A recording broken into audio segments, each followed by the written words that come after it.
Indian കോൺസ്റ്റിറ്റ്യൂഷൻ്റെ ക്ലാസ്സുകളാണ് continue ചെയ്യുന്നത്. ഇന്ത്യൻ കോൺസ്റ്റിറ്റ്യൂഷൻ്റെ ഈ വീഡിയോയിൽ നമ്മൾ എടുക്കാൻ പോകുന്നത് ദ യൂണിയൻ ജുഡീഷ്യറിയാണ്. യൂണിയൻ ജുഡീഷ്യറി പറഞ്ഞിരിക്കുന്നത് പാർട്ട് 5 ഓഫ് ദി ഇന്ത്യൻ കോൺസ്റ്റിറ്റ്യൂഷനും ആർട്ടിക്കിൾ 124 to 147 ആർട്ടിക്കിൾ 124 മുതൽ 147 വരെയുള്ള ആർട്ടിക്കിളിലാണ് യൂണിയൻ ജുഡീഷ്യറിനെ കുറിച്ച് പറഞ്ഞിരിക്കുന്നത്.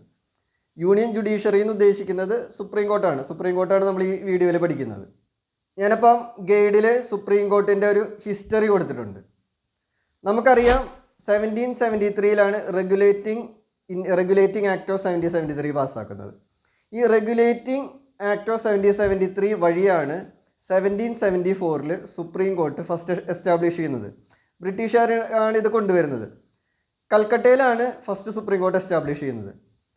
അപ്പം 1773 റെഗുലേറ്റിംഗ് ആക്ട് പാസ്സാക്കുന്നു. അത് കഴിഞ്ഞ് അതിൻ്റെ തൊട്ടടുത്ത വർഷം 1774 കൽക്കട്ടയിൽ സുപ്രീം കോർട്ട് എസ്റ്റാബ്ലിഷ് ചെയ്യുകയാണ്. ആ സമയത്ത് ഒരു ചീഫ് ജസ്റ്റിസും 3 ജഡ്ജസുമാണ് ഉണ്ടായിരുന്നത്. അപ്പോൾ അത് നോട്ട് ചെയ്ത് വെക്കണം. ഇനി അതിനുശേഷം നമുക്കറിയാം 1935 ഗവൺമെൻറ് ഓഫ് ഇന്ത്യ 1935 പാസ്സാക്കുന്നുണ്ട്. അതുവഴി 1937 ഫെഡറൽ കോർട്ട്, സുപ്രീം കോർട്ട് അല്ല, ഫെഡറൽ കോർട്ട് എസ്റ്റാബ്ലിഷ് ചെയ്യുകയാണ്. ഫെഡറൽ കോർട്ട് എന്നൊരു പേര് വരികയാണ്. പിന്നെ അതിന് ശേഷം 1950 നമ്മൾ കോൺസ്റ്റിറ്റ്യൂഷനൊക്കെ അഡോപ്റ്റ് ചെയ്തിട്ട് ജനുവരി 20, 1950 നമ്മളിപ്പോൾ കാണുന്ന supreme court of India inaugurate ചെയ്യുന്നത്. അപ്പോൾ ആർട്ടിക്കിൾ 124 നമ്മൾ പറഞ്ഞു യൂണിയൻ ജുഡീഷ്യറിനെ കുറിച്ച് പറയുന്നത് ആർട്ടിക്കിൾ 124 to 147 ആണ്. അത് വരുന്നത് പാർട്ട് 5 വരുന്നത്. ആർട്ടിക്കിൾ 124 അത് ഓർക്കുക. 124 124 124 124 ഇന്ത്യൻ കോൺസ്റ്റിറ്റ്യൂഷനിലാണ് ഇതിനെക്കുറിച്ച് പറയുന്നത് establishment and constitution of supreme court. അപ്പോൾ 124 ആർട്ടിക്കിൾ ഇമ്പോർട്ടൻ്റ് ആണ്. ഇനി അടുത്തത് ഞാൻ ഗൈഡിൽ കൊടുത്തിരിക്കുന്നത് കമ്പോസിഷനാണ്. At present Supreme Court consist of 1 chief justice. ഇപ്പം ഒരു ചീഫ് ജസ്റ്റിസും 33 അതർ ജഡ്ജസ്, 33 ജഡ്ജസ് അടങ്ങുന്നതാണ് സുപ്രീം കോർട്ട് എന്ന് പറയുന്നത്. സുപ്രീം കോർട്ടിൻ്റെ കമ്പോസിഷൻ ഇപ്പം എങ്ങനെയാണ്? ഒരു ചീഫ് ജസ്റ്റിസ് ഉണ്ട്, 33 ജഡ്ജസ് ഉണ്ടായിരുന്നു. നമ്മൾ പറഞ്ഞു തുടങ്ങിയപ്പം എസ്റ്റാബ്ലിഷ് ചെയ്തത് ആദ്യം എവിടെയാണ്? കൽക്കട്ടയിലാണ്. ഏത് വർഷം? 1774. അപ്പോൾ ആരായിരുന്നു? 1 ചീഫ് ജസ്റ്റിസും 3 ജഡ്ജസ്, 3 ജഡ്ജസ് ഉണ്ടായിരുന്നുള്ളൂ. പക്ഷേ അറ്റ് പ്രസൻറ്റ് ഇപ്പോൾ എത്രയാണ്? 1 ചീഫ് ജസ്റ്റിസും 33 ജഡ്ജസും ആണുള്ളത്. അടുത്ത പോയിന്റ് ഞാൻ ഗൈഡിൽ കൊടുത്തിരിക്കുന്നത് അപ്പോയിൻമെൻ്റ് ആണ്, ഇമ്പോർട്ടൻ്റ് ആണ്. Every judge of supreme Court, നമ്മളിപ്പോൾ ആദ്യം നോക്കുന്നത് ജഡ്ജാണ്. Every judge of supreme Court is appointed by the president. ഇപ്പോൾ സുപ്രീം കോടതി ജഡ്ജിനെ അപ്പോയിൻറ്റ് ചെയ്യുന്നത് ആരാണ്? പ്രസിഡൻ്റാണ്. ഇനി എങ്ങനെയാണ് അപ്പോയിൻറ്റ് ചെയ്യുന്നത് എന്നുള്ളതാണ്. Judges of supreme court are appointed by the president after consultation with the chief justice. Chief justice ഉണ്ട്. ചീഫ് ജസ്റ്റിസ് 33 ജഡ്ജസ് ആണല്ലോ ടോട്ടൽ ഉള്ളത്. പുതിയ ജഡ്ജസിനെ അപ്പോയിൻറ്റ് ചെയ്യുന്നതാണ് പറയുന്നത്. എങ്ങനെയാണ്? പ്രസിഡന്റ് ആണ് അപ്പോയിൻറ്റ് ചെയ്യുന്നത്. പ്രസിഡന്റ് എങ്ങനെയാണ് അപ്പോയിൻറ്റ് ചെയ്യുന്നത്? After consultation with the chief justice and such other judges of the supreme Court and high court deems necessary. പ്രസിഡൻ്റാണ് അപ്പോയിൻറ്റ് ചെയ്യുന്നത്. പക്ഷേ ചീഫ് ജസ്റ്റിസിനെയും മറ്റ് ജഡ്ജസിനെയും കൺസൾട്ട് ചെയ്തിട്ടാണ് സുപ്രീം കോടതിയിലെ ജഡ്ജസ് അപ്പോയിൻറ്റ് ചെയ്യുന്നത്. ഈ ജഡ്ജസ് അപ്പോയിൻറ്റ് ചെയ്യുന്ന റിലേറ്റ് ചെയ്ത് കുറച്ച് കേസസ് ഉണ്ട്. ഞാൻ ഗൈഡിൽ കൊടുത്തിട്ടുണ്ട്. 1982 ഫസ്റ്റ് ജഡ്ജ് കേസ് വരുന്നുണ്ട്.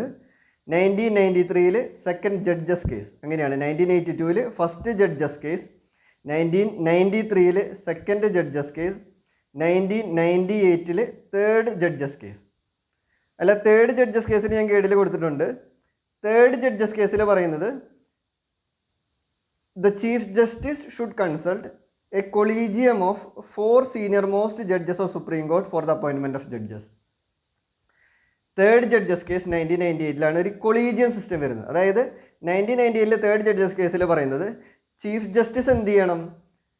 ആരെ കൺസൾട്ട് ചെയ്യണം? Consult A collegium of 4 senior most judges of supreme court for the appointment of judges.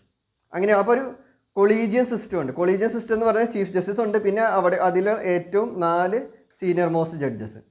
അവർ പറയുന്ന ഒരാളെയാണ് എന്ത് ചെയ്യുന്നത്? ജഡ്ജായിട്ട് ആരെ അപ്പോയിൻറ്റ് ചെയ്യും? പ്രസിഡന്റ് അപ്പോയിൻറ്റ് ചെയ്യും. ഇനി അടുത്തത് ഞാൻ ഗൈഡിൽ കൊടുത്തിരിക്കുന്നത് 2015 ഫോർത്ത് ജഡ്ജസ് കേസാണ്. ഫോർത്ത് ജഡ്ജസ് കേസ് ഇമ്പോർട്ടൻ്റ് ആണ്. കാരണം നമ്മൾ പറഞ്ഞു സുപ്രീം കോടതിയുടെ എസ്റ്റാബ്ലിഷ്മെൻറ്റും കാര്യങ്ങളൊക്കെ, establishment constitution of supreme Court പറയുന്നത് ഏത് ആർട്ടിക്കിളാണ്? 124 ആണ്. Fourth judges case 2015 constitution amend ചെയ്യാണ്, പാർലമെൻറ്റ് കോൺസ്റ്റിറ്റ്യൂഷൻ അമെൻഡ് ചെയ്തിട്ട് പുതിയൊരു ആർട്ടിക്കിൾ ചേർക്കും. 124A 124 ക്യാപിറ്റൽ ലെറ്റർ A ആണ്. അത് പ്രകാരം നാഷണൽ ജുഡീഷ്യൽ അപ്പോയിൻമെൻറ്റ്സ് കമ്മീഷൻ എന്നൊരു ബോഡി ക്രിയേറ്റ് ചെയ്യാണ്. അത് കോൺസ്റ്റിറ്റ്യൂട്ട് ചെയ്തത് 99th കോൺസ്റ്റിറ്റ്യൂഷണൽ അമെൻമെൻറ്റ് ആക്ട് ആണ്. 99th കോൺസ്റ്റിറ്റ്യൂഷൻ 99th കോൺസ്റ്റിറ്റ്യൂഷൻ ഭേദഗതി വഴി എന്ത് ചെയ്യാണ്, പുതിയൊരു body national judicial appointments commission. അതിൽ പേരിൽ തന്നെയുണ്ട് നാഷണൽ ജുഡീഷ്യൽ അപ്പോയിൻമെൻറ്റ്സ്, ജഡ്ജസിനെ അപ്പോയിൻറ്റ് ചെയ്യുന്ന കമ്മീഷൻ. അങ്ങനെ ഒരു ബോഡി ക്രിയേറ്റ് ചെയ്യാണ്. ആ 2015 വരെ എങ്ങനെയാണ്, കൊളീജിയം വഴിയാണ് അപ്പോയിൻറ്റ് ചെയ്തിരുന്നത്. പക്ഷേ അതിന് ശേഷം ആ കോൺസ്റ്റിറ്റ്യൂഷൻ അമെൻഡ് ചെയ്തിട്ട് എന്ത് ഫോം ചെയ്യാണ്, നാഷണൽ ജുഡീഷ്യൽ അപ്പോയിൻമെൻറ്റ്സ് കമ്മീഷൻ. എന്നിട്ട് അതെന്തിനെ റീപ്ലേസ് ചെയ്തു, കൊളീജിയൻ സിസ്റ്റത്തിനെ റീപ്ലേസ് ചെയ്തു. പക്ഷേ 2015 തന്നെ സുപ്രീം കോടതി എന്ത് പറഞ്ഞു, ഈ ഒരു കോൺസ്റ്റിറ്റ്യൂഷണൽ അമെൻമെൻറ്റ് ആക്ടില്ലേ, 99th കോൺസ്റ്റിറ്റ്യൂഷണൽ അമെൻമെൻറ്റ് ആക്റ്റും അതേപോലെ നാഷണൽ ജുഡീഷ്യൽ അപ്പോയിൻമെൻറ്റ് കമ്മീഷനും അൺകോൺസ്റ്റിറ്റ്യൂഷണലും വോയിഡോ എന്ന് പറഞ്ഞു. കാരണം എന്താ സംഭവം എന്ന് പറഞ്ഞാൽ, ഈ നാഷണൽ ജുഡീഷ്യൽ അപ്പോയിൻമെൻറ്റ്സ് കമ്മീഷനിൽ പ്രൈം മിനിസ്റ്റർ അങ്ങനത്തെ ആൾക്കാർ, അങ്ങനത്തെ എക്സിക്യൂട്ടീവിൽ അങ്ങനെ രാഷ്ട്രീയത്തിൽ നിന്ന് വരുന്നവർ, അത് അവരുണ്ട് ഈ ഇതിൽ, പ്രൈം മിനിസ്റ്ററും അങ്ങനെ ആൾക്കാരൊക്കെ. അപ്പം നമ്മുടെ കോൺസ്റ്റിറ്റ്യൂഷൻ പ്രകാരം നമ്മുടെ സിസ്റ്റം എങ്ങനെയാണ്, ഇൻഡിപെൻഡൻസ് ഓഫ് ജുഡീഷ്യറി ഇൻഡിപെൻഡൻ്റ് ആയിട്ട് നിൽക്കണമെന്നാണല്ലോ. അവിടെ വേറെ ഒരാളും ഇൻഫ്ലുവൻസ് ചെയ്യാൻ പാടില്ല. അപ്പോൾ ഈ ജഡ്ജസിൻ്റെ അപ്പോയിൻമെൻറ്റിൽ ആര്, പൊളിറ്റിക്കൽ പാർട്ടീസും അങ്ങനത്തെ ആൾക്കാർ, പ്രൈം മിനിസ്റ്ററൊക്കെ അതിൽ മെമ്പറായി വന്നു കഴിഞ്ഞ് കഴിഞ്ഞാൽ ഇൻഡിപെൻഡൻസ് ഓഫ് ജുഡീഷ്യറിനെ ബാധിക്കുമെന്ന് പറഞ്ഞിട്ട് അതെന്ത് ചെയ്തു, അൺകോൺസ്റ്റിറ്റ്യൂഷണലാണെന്ന് പറഞ്ഞിട്ട് ആ സംഭവം എടുത്ത് കളഞ്ഞു. കാരണം നമ്മൾ മുമ്പത്തെ ക്ലാസ്സുകളിൽ പഠിച്ചിട്ടുണ്ട്, ഇൻഡിപെൻഡൻസ് ഓഫ് ജുഡീഷ്യറി അതൊരു കോൺസ്റ്റിറ്റ്യൂഷൻ്റെ ബേസിക് സ്ട്രക്ചർ ഓഫ് കോൺസ്റ്റിറ്റ്യൂഷനാണ്. അതിനെ വയലേറ്റ് ചെയ്യുന്ന രീതിയിൽ കോൺസ്റ്റിറ്റ്യൂഷൻ എന്ത് ചെയ്യാൻ പാടില്ല, അമെൻഡ് ചെയ്യാൻ പാടില്ല. അപ്പോൾ ഇൻഡിപെൻഡൻസ് ഓഫ് ജുഡീഷ്യറിനെ എഫക്റ്റ് ചെയ്യുമെന്ന് പറഞ്ഞിട്ട് എന്ത് ചെയ്തു, ആ നാഷണൽ ജുഡീഷ്യൽ അപ്പോയിൻമെൻറ്റ്സ് കമ്മീഷനൊക്കെ എടുത്ത് കളഞ്ഞു. അപ്പം ആർട്ടിക്കിൾ 124 ക്യാപിറ്റൽ ലെറ്റർ A ആണ് നാഷണൽ ജുഡീഷ്യൽ അപ്പോയിൻമെൻറ്റ്സ് കമ്മീഷൻ ഒക്കെ കൊണ്ടുവന്നത്. അത് ഏത് കോൺസ്റ്റിറ്റ്യൂഷണൽ അമെൻമെൻറ്റ് ആക്ട് വഴിയാണ്, 99th കോൺസ്റ്റിറ്റ്യൂഷണൽ അമെൻമെൻറ്റ് ആക്ട് വഴിയാണ് വന്നത്. പക്ഷേ അത് അൺകോൺസ്റ്റിറ്റ്യൂഷണൽ ആൻഡ് വോയിഡാന്ന് പറഞ്ഞിട്ട് എടുത്ത് കളഞ്ഞു. ഇപ്പോൾ വീണ്ടും എന്ത് തന്നെ, collegian system became operative again. ഇത് വന്നതാണ്, ഇങ്ങനെ ഒരു വെർഡിക്റ്റ് വന്നതാണ് 4th ജഡ്ജസ് കേസിൽ. ഇനി ഞാൻ ഗൈഡിൽ അടുത്ത ഹെഡിങ് കൊടുത്തിരിക്കുന്നത് അപ്പോയിൻമെൻറ്റ് ഓഫ് ചീഫ് ജസ്റ്റിസ് ആണ്. നമ്മൾ ഫസ്റ്റ് ജഡ്ജസ് കേസ് പഠിച്ചു. Second judges case 1993 second judges കേസിൽ സുപ്രീം കോടതി പറഞ്ഞു, senior most judge of the supreme Court should be appointed as chief justice of India. ഏറ്റവും senior most judge of Supreme കോർട്ടിനെയാണ് എന്തായിട്ട് appoint ചെയ്യുന്നത്, ചീഫ് ജസ്റ്റിസ് ഓഫ് ഇന്ത്യ ആയിട്ട് appoint ചെയ്യുന്നത്. അത് വന്നത് ഏതിലാണ്, സെക്കൻഡ് ജഡ്ജസ് കേസിലാണ്. ഇനി അടുത്തത് ക്വാളിഫിക്കേഷൻ ഓഫ് ജഡ്ജസ് ആണ്. സുപ്രീം കോടതി ജഡ്ജ് ആവാനുള്ള ക്വാളിഫിക്കേഷൻ. നമ്മൾ LLB കഴിഞ്ഞിട്ട് നമുക്ക് അഡ്വക്കേറ്റായിട്ട് പ്രാക്ടീസ് ചെയ്യാം, ജഡ്ജ് ആവാം, മജിസ്ട്രേറ്റ് എക്സാം ഒക്കെ എഴുതാം, നമുക്ക് സുപ്രീം കോടതി ജഡ്ജ് ആവാം. അപ്പോൾ അതിന് എന്തൊക്കെ ക്വാളിഫിക്കേഷൻ വേണമെന്ന് നമുക്ക് നോക്കാം. ഫസ്റ്റ് ക്വാളിഫിക്കേഷൻ പറയുന്നത് he should be A citizen of India ആയിരിക്കണം. അടുത്തത് he should have been a judge of high court or of 2 or more such court in succession. അടുപ്പിച്ച് എത്ര, he should have judge of high court or 2 or more high court in suction. ഹൈക്കോടതി ജഡ്ജിന് എന്താവാൻ പറ്റും, supreme court judge ആവാൻ പറ്റും. പിന്നെ അല്ലെങ്കിൽ or he should have been an advocate of high court or high courts in succession for 10 years.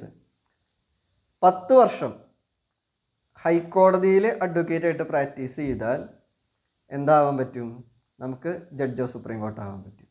Judge ആവണമെങ്കിൽ നമ്മൾ ഹൈക്കോടതിയിൽ practice ചെയ്യുമ്പോൾ പിന്നെ എങ്ങനെയാണ് ജഡ്ജിനെ അപ്പോയിൻറ്റ് ചെയ്യുന്നത്, എങ്ങനെയാണെന്ന് പഠിച്ചു, കൊളീജിയൻ സിസ്റ്റം അല്ലേ.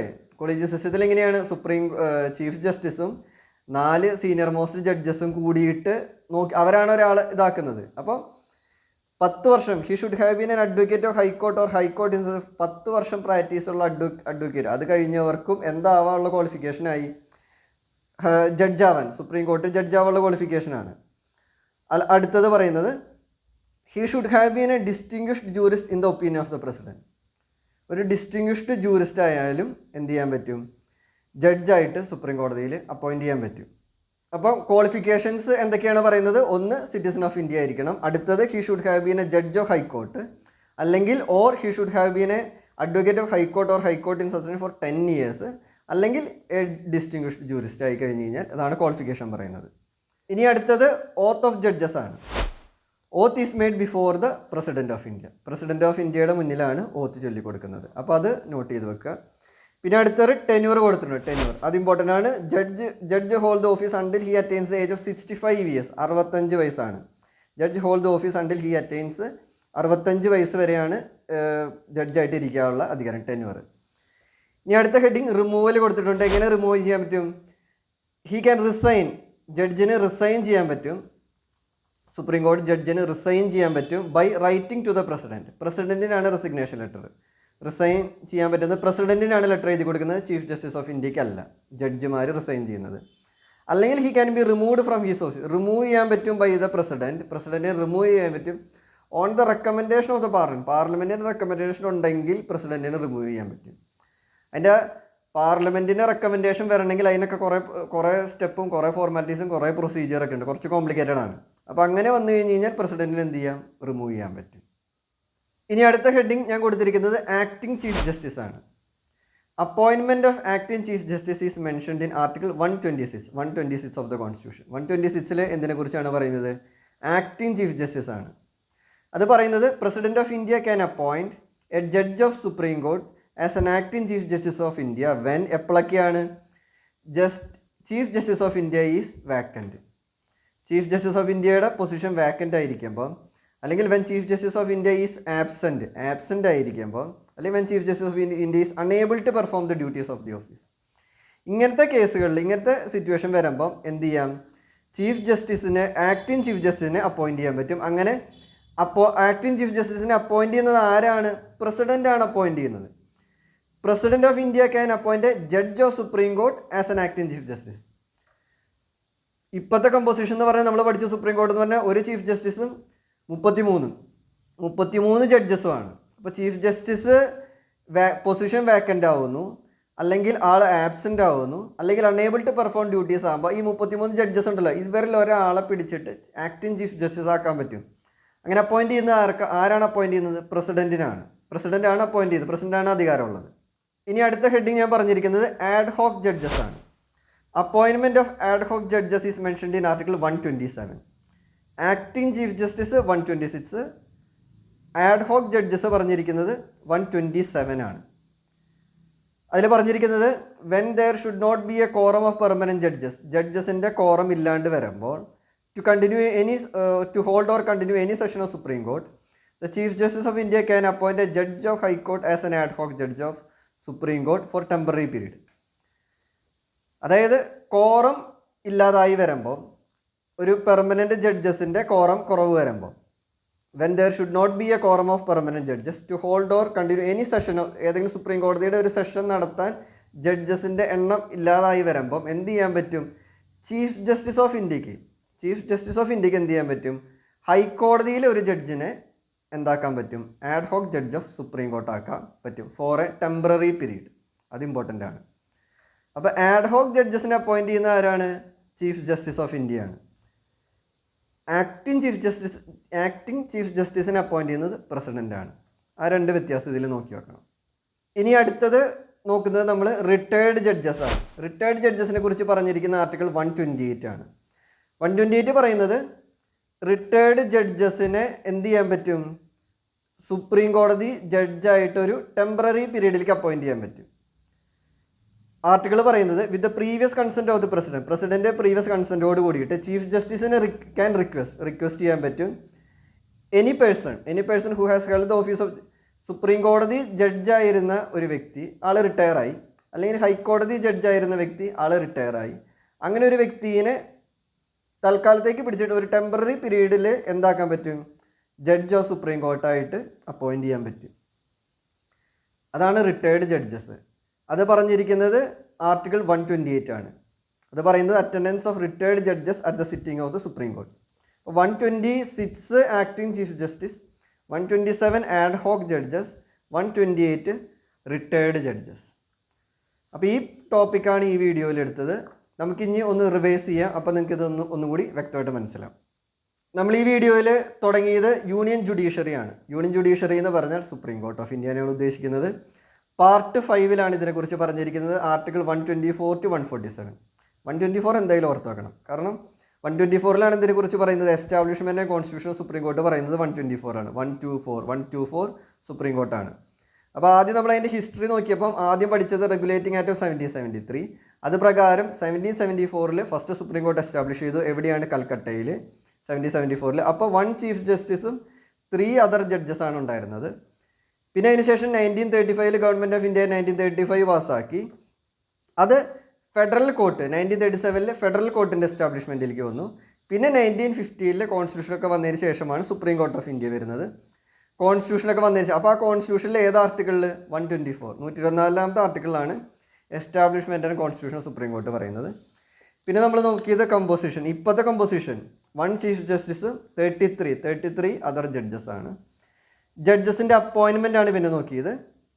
ആരാണ് അപ്പോയിൻറ്റ് ചെയ്യുന്നത്? ജഡ്ജസിനെ സുപ്രീം കോടതി ജഡ്ജസിനെ അപ്പോയിൻറ്റ് ചെയ്യുന്നത് പ്രസിഡൻ്റ് ആണ്. അതിൽ നമ്മൾ കുറേ കേസസ് നോക്കി. 1982 first judges case, 1993 second judges case, 1998 third judges case. Third judges കേസിലാണ് എന്ത് വേണമെന്ന് പറഞ്ഞത്? ഒരു കൊളീജിയം. ചീഫ് ജസ്റ്റിസ് എന്ത് ചെയ്യണം? Consult A collegium of 4 senior most judges of supreme court for the supreme കോടതിയിലെ ഒരു ജഡ്ജിനെ അപ്പോയിൻറ്റ് ചെയ്യണമെങ്കിൽ ചീഫ് ജസ്റ്റിസ് എന്ത് ചെയ്യണം? ഒരു കൊളീജിയം. ആ കൊളീജിയത്തിലെ 4 സീനിയർ മോസ്റ്റ് ജഡ്ജസ് ആണ്. അവരെ കൺസൾട്ട് ചെയ്തിട്ടാണ് സുപ്രീം കോടതിയിലേക്ക് ഒരു ജഡ്ജിനെ അപ്പോയിൻറ്റ് ചെയ്യുന്നത്. അത് 1990 തേർഡ് ജഡ്ജസ് കേസ്. പിന്നെ fourth judges case 2015 national judicial appointments commission നമ്മൾ പറഞ്ഞത്. അത് പുതിയൊരു ബോഡി, ജുഡീഷ്യറി ജഡ്ജസിനെ അപ്പോയിൻറ്റ് ചെയ്യാൻ പുതിയൊരു ബോഡി കൊണ്ടുവന്നു. അതിൽ പ്രൈം മിനിസ്റ്ററും അങ്ങനെ മെമ്പേഴ്സൊക്കെ ഉണ്ട്. അപ്പോൾ അങ്ങനെ പ്രൈം മിനിസ്റ്ററും അവരും കയറി വന്നപ്പം ഇൻഡിപെൻഡൻസ് ഓഫ് ജുഡീഷ്യറി അതിനെ ബാധിച്ചു എന്ന് പറഞ്ഞിട്ട് ആ ഒരു നാഷണൽ ജുഡീഷ്യൽ അപ്പോയിൻമെൻറ്റ്സ് കമ്മീഷനും അതേപോലെ 99th കോൺസ്റ്റിറ്റ്യൂഷണൽ അമെൻഡ്മെൻറ്റ് ആക്റ്റും എല്ലാം സുപ്രീം കോടതി എടുത്തു കളഞ്ഞു. അപ്പോൾ വീണ്ടും എന്ത് തന്നെയായി? Collegium system. പിന്നെ നമ്മൾ നോക്കിയത് അപ്പോയിൻമെൻറ്റ് ഓഫ് ചീഫ് ജസ്റ്റിസ് പറഞ്ഞു. ചീഫ് ജസ്റ്റിസിനെ എങ്ങനെയാണ് അപ്പോയിൻറ്റ് ചെയ്യുന്നത്? അത് വേറെ ഒന്നുമല്ല, ഏറ്റവും സീനിയർ മോസ്റ്റ് ജഡ്ജ് സുപ്രീം കോടതിനെ എന്തായിട്ട് അപ്പോയിൻറ്റ് ചെയ്യാണ്? ചീഫ് ജസ്റ്റിസ് ഓഫ് ഇന്ത്യ ആയിട്ട് അപ്പോയിൻറ്റ് ചെയ്യും. ക്വാളിഫിക്കേഷൻ ഓഫ് ജഡ്ജസ് നമ്മൾ നോക്കി. സിറ്റിസൺ ഓഫ് ഇന്ത്യ ആയിരിക്കണം, ജഡ്ജ് ഓഫ് ഹൈക്കോർട്ട് ആയിരിക്കണം, അഡ്വക്കേറ്റ് ഓഫ് ഹൈക്കോർട്ട് എത്ര വർഷം? 10 വർഷം. Or he should have been A distinguished jurist. പിന്നെ ഓത്ത് ഓഫ് ജഡ്ജസ് ആണ് നോക്കിയത്. Oath is made before the president of India. Tenure നമ്മൾ നോക്കി. Judge hold the office until he attains age of 65 years ആണ്. Removal writing to the പ്രസിഡന്റിന് writing എഴുതി കൊടുത്തിട്ടാണ് resign ചെയ്യാൻ പറ്റുക, അല്ലെങ്കിൽ removed by the president on recommendation of parliament. Acting chief justice നോക്കി. 126 ആണ് ആർട്ടിക്കിൾ വരുന്നത്. ആക്ടിംഗ് ചീഫ് ജസ്റ്റിസിനെ അപ്പോയിൻറ്റ് ചെയ്യുന്ന ആരാണ്? ആക്ടിംഗ് ചീഫ് ജസ്റ്റിസ് ആകുമ്പോൾ പ്രസിഡന്റ് ആണ് അപ്പോയിൻറ്റ് ചെയ്യുന്നത്. ആഡ് ഹോക്ക് ജഡ്ജ് നോക്കി. ആർട്ടിക്കിൾ 127 ആണ്. അത് അപ്പോയിൻറ്റ് ചെയ്യുന്ന ആരാണ്? ചീഫ് ജസ്റ്റിസ് ആണ് അപ്പോയിൻറ്റ് ചെയ്യുന്നത്. Retired judges 128. അപ്പോൾ അങ്ങനെ ആക്ടിംഗ് ചീഫ് ജസ്റ്റിസ് ഉണ്ട്, ആഡ് ഹോക്ക് ജഡ്ജസ് ഉണ്ട്, റിട്ടയർഡ് ജഡ്ജസ് ഉണ്ട്. ആക്ടിംഗ് ചീഫ് ജസ്റ്റിസിനെ അപ്പോയിൻറ്റ് ചെയ്യാനുള്ള ഒരു 3 കണ്ടീഷൻസ് പറഞ്ഞുണ്ട്. Chief justice of India vacant ആകുമ്പോൾ, അല്ലെങ്കിൽ chief justice of India absent ആകുമ്പോൾ, ഒന്ന് ചീഫ് ജസ്റ്റിസ് ഓഫ് ഇന്ത്യ ആ പോസ്റ്റ് വാക്കൻ്റ് ആകുമ്പോൾ, അടുത്തത് ആബ്സെൻ്റ് ആകുമ്പോൾ, പിന്നെ unable to perform the duties of the office. ഇങ്ങനത്തെ കേസ് വരുമ്പോഴാണ് പ്രസിഡൻ്റ് ആണ് എന്ത് ചെയ്യുന്നത്? തൽക്കാലത്തേക്ക് ഒരു ആക്ടിംഗ് ചീഫ് ജസ്റ്റിസിനെ അപ്പോയിൻറ്റ് ചെയ്യുന്നത്. ആഡ് ഹോക്ക് ജഡ്ജ് പറഞ്ഞു. ആഡ് ഹോക്ക് ജഡ്ജ് പറയുമ്പോൾ ഒരു കോറം ഇല്ലാതെ വരുമ്പോൾ chief justice of India can appoint judge of ഹൈക്കോടതി ജഡ്ജിനെ എന്തായിട്ട് അപ്പോയിൻറ്റ് ചെയ്യാം? തൽക്കാലത്തേക്ക് ഒരു judge of supreme court temporary പീരീഡിലേക്ക് അപ്പോയിൻറ്റ് ചെയ്യാം. പിന്നെ നമ്മൾ റിട്ടയർ ആയ ജഡ്ജസിനെ എന്താക്കാൻ പറ്റും? സുപ്രീം കോടതി ജഡ്ജ്, അതും ഏതാണ്? Temporary period. അപ്പോൾ ഇത്രയാണ് ഈ വീഡിയോയിൽ എടുത്തത്. കോൺസ്റ്റിറ്റ്യൂഷൻ്റെ എല്ലാ ക്ലാസ്സുകളും എല്ലാ സ്റ്റുഡൻസും ഓർഡറിൽ കാണണം. ഈ ക്ലാസ് ആയിട്ട് ഇങ്ങനെ കാണരുത്, തുടക്കം തൊട്ടിട്ട് കാണണം, എന്നാലേ അത് വ്യക്തമായിട്ട് മനസ്സിലാവുള്ളൂ.